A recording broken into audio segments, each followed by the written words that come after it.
Hello, welcome back to Metalhead Nation Garage. I'm Chris, your host. Hey, give us a thumbs up, subscribe to the channel. Hey, we're talking about Van Halen on this episode. Talking about the Jamie's Crying single from back in 1977, and as they hit the rounds of the interviews and the producers and stuff, Ted Templeman, unlike most of the material for Jamie's Crying, wasn't completely fleshed out when Van Halen began recording their self-titled album back in 1977. When we first got into the studio at the end of August, the guys had most of the songs together, but it wasn't finished.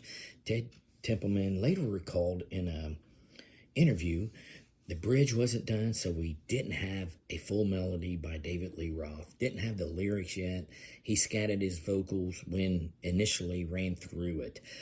Roth eventually came up with the story of a girl whose heart was broken by a one-night stand, a role reversal since he was usually on the other end of this sort of thing. Still, Jamie's Crying wasn't complete until Eddie Van Halen added his distinctive guitar line. We heard Edward fooling around with his guitar in between takes.